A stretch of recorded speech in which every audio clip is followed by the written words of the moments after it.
Oi gente, tudo bem? Meu nome é Ezer, esse daqui é meu canal e você é muito bem-vindo por aqui. Hoje é dia da gente falar de um grupo um pouco complicado, um grupo que fez parte do tempo de Jesus, porém não é muito citado, mas a história deles é muito interessante e eu tenho certeza que você que é cristão e gosta da Bíblia deveria saber sobre eles, e é por isso que eu vou contar hoje aqui pra vocês, tá bom? Agora, tenho certeza que você está ansioso para saber essa história, que você está ansioso para conhecer esse grupo, mas antes de tudo isso, deixa eu te pedir um favor.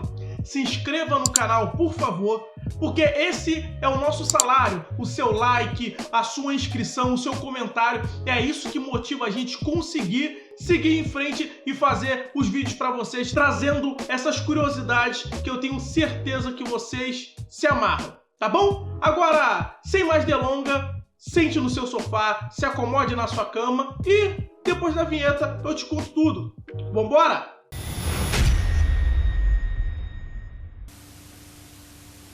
O significado do nome Zelote, ele é zeloso. Porém, não é um zeloso como algo de cuidar, algo de guardar, de ser cuidadoso, não. É um zeloso de fanático, de alguém que é fissurado por uma ideia e quer guardar aquela ideia a todo custo e de qualquer forma. Essa é mais ou menos a ideia do zeloso do zelote, é o fanático. Os zelotes eram conhecidos como nacionalistas e cananeus. Os zelotes eles eram totalmente contra os judeus estarem sob o domínio dos romanos. Eles eram principalmente contra os judeus terem que pagar impostos aos romanos. O partido dos zelotes teve início provavelmente com ideias revolucionárias de um homem chamado Judas, o Galileu. Lembrando, não é o mesmo Judas Iscariote. Judas parece ser um nome muito comum, como eu já citei no vídeo sobre o próprio Judas, que eu vou deixar aqui na descrição para você assistir quando acabar esse vídeo aqui. Na verdade, eu vou deixar no final desse vídeo para você assistir. Mas Judas parece ser um nome muito comum naquela época. Então, esse era o Judas Galileu. E esse homem também foi responsável pela revolta de Jerusalém 6 anos depois de Cristo. Como eu disse anteriormente, eles eram contra a questão dos impostos, mas não somente dos impostos.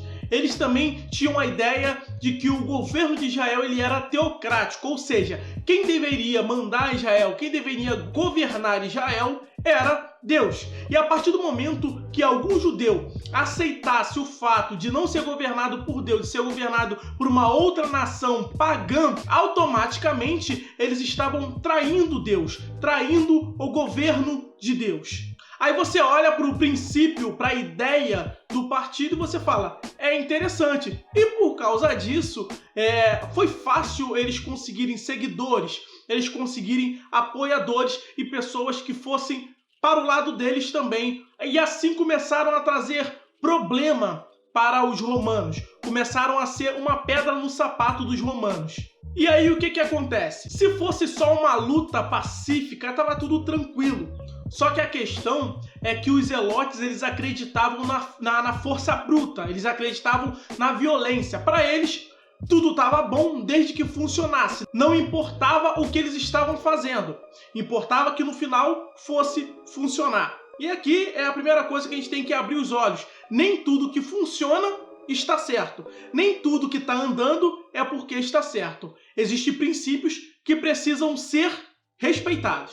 E essa questão deles fazerem o que fosse possível para chegar até um fim culminou na guerra de 66 a 70 depois de Cristo em Jerusalém. Essa ideia deles de fazerem qualquer coisa para que o que eles acreditam ficasse de pé culminou na participação deles direta na Guerra dos 70 anos, que é a guerra onde Jerusalém basicamente teve fim, onde Jerusalém veio ao chão, que é conhecido como a queda de Jerusalém. E em 73 depois de Cristo, a última frente guerrilheira dos zelotes lá em Massada veio ao chão. E eles ficaram conhecidos como os causadores da queda de Jerusalém. Repetindo, nem tudo que funciona por um certo tempo quer dizer que está certo. E eles foram causadores dessa queda, porque eles quiseram bater de frente com os romanos, mesmo não tendo a menor condição de encarar e entrando numa violência, que a gente tem certeza que Deus não estava envolvido nisso. Isso é tão verdade que o povo judeu não considera eles como heróis, e sim como um povo problemático, um grupo problemático. A gente vai ver isso da própria boca do escritor famosíssimo, que eu tenho certeza que você ouviu falar, Flávio Josefo, que era um escritor da época, judaico, um historiador, melhor dizendo. Ele diz que, na verdade, esses homens não eram zelosos com as coisas de Deus. Eles eram, na verdade... ele não coloca com essas palavras, tipo terrorista, mas ele diz que eram homens violentos, assassinos, que viviam andando com adagas, fazendo atentados contra soldados. Então, isso é complicado, a gente apoiar esse tipo de coisa. Você vai encontrar essas informações de Flávio Josefo no livro que ele escreveu chamado Guerras Judaicas. Agora vai uma curiosidade. Nós temos na Bíblia um discípulo que possivelmente, quase que certo, participou do Zelote, que era Simão o Zelote. O nome dele já diz Simão o Zelote. Só que você pode levar pela interpretação de que, na verdade, ele era zelote porque ele era zeloso com as coisas de Deus, mas existe esse indício do nome que mostra que talvez ele seria realmente um zelote, que em algum momento ele fez parte dessa facção. Só que, após seguir Jesus, obviamente ele teria abandonado essa ideia, essa facção e esses princípios, vamos dizer, violentos que esse grupo de pessoas pregavam e diziam que era necessário. Outra pessoa que também tem alguns indícios e algumas pessoas acreditam que fizeram parte dos zelotes é o próprio Judas Iscariote. Porque pensa comigo, até faz sentido essa ideia. Bom, os zelotes, eles achavam que deveriam ser governados por Deus. Tinha que ser um governo teocrático. E eles queriam ser livres dos romanos.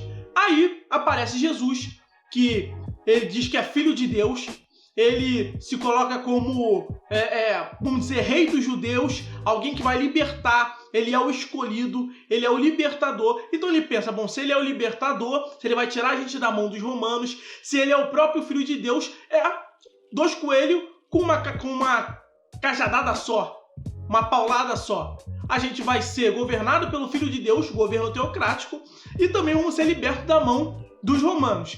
E aí, isso explicaria também a própria traição dele no final. Porque chega no final, ele percebe que o Filho de Deus vai ser morto, ele percebe que não vai ser liberto da mão dos romanos, então ele mesmo vai lá e trai o próprio Filho de Deus. E o terceiro personagem que falam que ele pode ter participado dos zelotes, esse com menos indício, era Barrabás. Dizem que ele possivelmente estava preso porque ele tinha cometido um atentado contra soldados romanos. Mas esse a gente não tem muitos indícios, é só uma teoria. E que talvez possa fazer algum tipo de sentido. Enfim, gente, o maior erro dos zelotes não estava, talvez, no seu pensamento de ser governado por Deus. Obviamente, não era esse o erro. Não estava no seu pensamento de ter que pagar imposto para uma outra nação, estar sob o poder de outra nação. Também não seria esse. Mas sim os meios que eles usavam para tentar se libertar disso. E achar que qualquer coisa que eles fizessem, desde que fosse por uma boa causa, estava ok. E não é assim. Então, uma lição que a gente pode tirar da história dos zelotes os fins não justificam os meios. A gente, como cristão, tem que pensar no que faz. Tem gente que está ferindo pessoas em nome de Deus. Tem gente que está derrubando pessoas em nome de Deus.